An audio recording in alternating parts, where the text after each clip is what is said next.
ಜಾಮೀನಿನ ಆಸೆಯನ್ನ ಇಟ್ಕೊಂಡಿದ್ದಂತಹ ದರ್ಶನ್ಗೆ ಮತ್ತೊಮ್ಮೆ ನಿರಾಸೆ ಆಗಿದೆ. ದರ್ಶನ್ ಕೇಸ್ 1 ವರ್ಷದೊಳಗೆ ಇತ್ಯರ್ಥವಾಗಬೇಕು ಅಂತ ಹೇಳಿ ಸುಪ್ರೀಂ ಕೋರ್ಟ್ ಸೂಚನೆ ಕೊಟ್ಟಿದೆ. ಇವತ್ತಿನಿಂದ 1 ವರ್ಷದೊಳಗೆ ಪ್ರಕರಣದ ಇತ್ಯರ್ಥಕ್ಕೆ ಸುಪ್ರೀಂ ಸೂಚನೆ. ಇನ್ನು ಮುಂದೆ ಪ್ರತಿನಿತ್ಯವೂ ಕೂಡ ಕೇಸ್ ವಿಚಾರಣೆ ನಡೆಯಬೇಕು.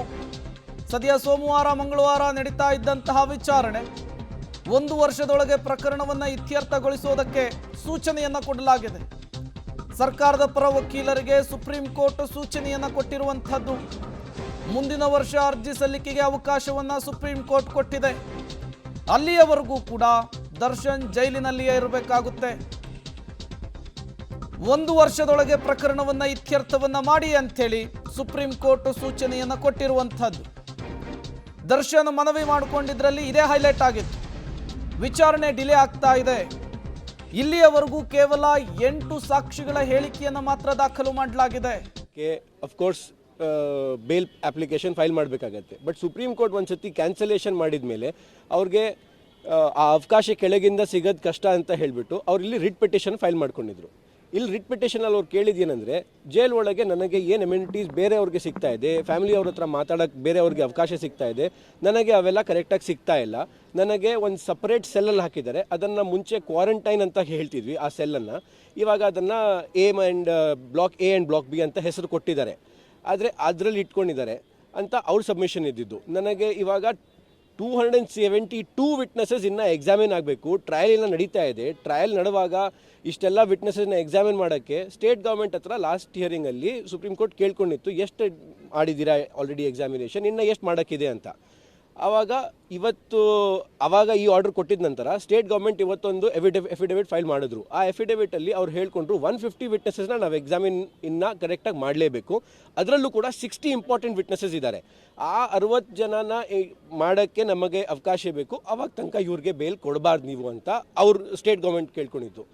ಅದಕ್ಕೆ ಸುಪ್ರೀಂ ಕೋರ್ಟ್ ಇವತ್ತು ಈ 2 ಸಬ್ಮಿಷನ್ಸ್ ಕೇಳಿಕೊಂಡು 1 ವರ್ಷನಲ್ಲಿ 60 ವಿಟ್ನೆಸಸ್ ಏನು ಇಂಪಾರ್ಟೆಂಟ್ ವಿಟ್ನೆಸಸ್ನ ಸ್ಟೇಟ್ ಗೌರ್ಮೆಂಟ್ ಐಡೆಂಟಿಫೈ ಮಾಡಿದಾರೋ ಅವ್ರ ಎಫಿಡೇವಿಟಲ್ಲಿ ಅವ್ರನ್ನ ಫಸ್ಟು ಎಕ್ಸಾಮಿನ್ ಮಾಡಬೇಕು.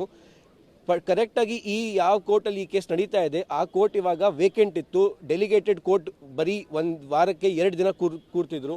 ಅದಕ್ಕೆ submission from mister Mukul Rohatgi sir, senior advocate for mister Darshan, his request also was that to expedite the process ಹೈಕೋರ್ಟ್ಗೆ ರಿಕ್ವೆಸ್ಟ್ ಮಾಡಿಕೊಂಡು ಆ ಕಡೆಯಿಂದ ಏನಾದರೂ ಜಜ್ನ ಕರೆಕ್ಟಾಗಿ ಅಪಾಯಿಂಟ್ಮೆಂಟ್ ಆ ಕೋರ್ಟ್ಗೆ ಆಗಿಬಿಟ್ರೆ ಡೇ ಟು ಡೇ ಹಿಯರಿಂಗ್ ಆಗಬಹುದು ಅಂತ ಹೇಳಿಬಿಟ್ಟು ಅದು ಕೇಳಿದ್ರು.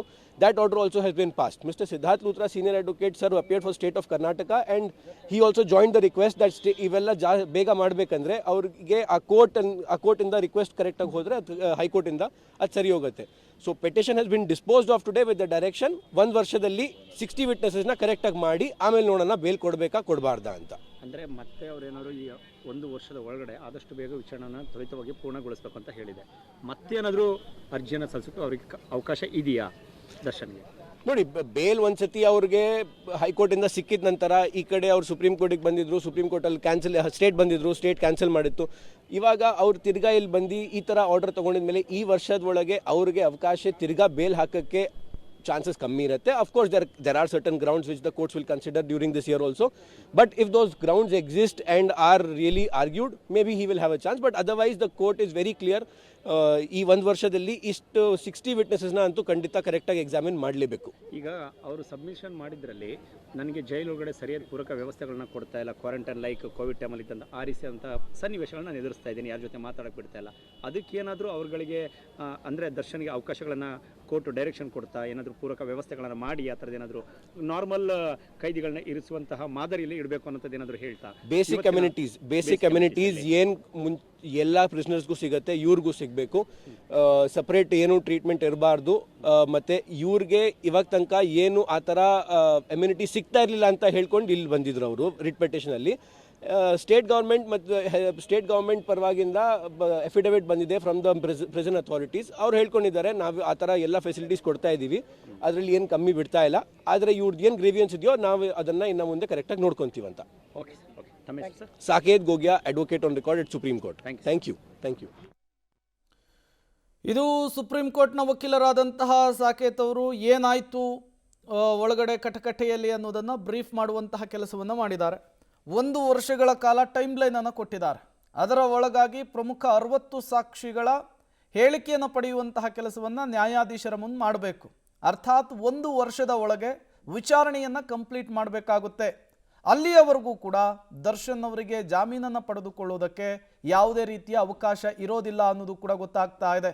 ಸುಪ್ರೀಂ ಕೋರ್ಟ್ನಲ್ಲಿಯೇ ಜಾಮೀನು ಅರ್ಜಿ ರಿಜೆಕ್ಟ್ ಆಗಿರೋದ್ರಿಂದ ಕೆಳ ಹಂತದ ನ್ಯಾಯಾಲಯಗಳಲ್ಲೂ ಕೂಡ ಬೇರೆ ಅಂಶಗಳನ್ನು ಇಟ್ಕೊಂಡು ದರ್ಶನ್ ಹೋದರೂ ಕೂಡ ಜಾಮೀನು ಸಿಗೋದು ಡೌಟ್ ಅನ್ನೋದು ಸಾಕೇತ್ ಅವರ ಅಭಿಪ್ರಾಯ.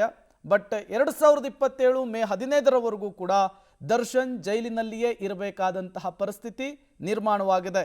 ಬಟ್ ದರ್ಶನ್ ಅವರಿಗೆ ಕೊಂಚ ರಿಲೀಫ್ ಕೊಟ್ಟಿದ್ದು 1 ವರ್ಷಗಳ ಕಾಲನ ಟೈಮ್ ಲೈನ್. ಈ ಹಿಂದೆಯೂ ಕೂಡ ದರ್ಶನ್ ಮನವಿ ಮಾಡಿಕೊಂಡಿದ್ರು ಬೇಗ ಟ್ರಯಲನ್ನು ಮುಗಿಸ್ಬೇಕು ಅಂಥೇಳಿ.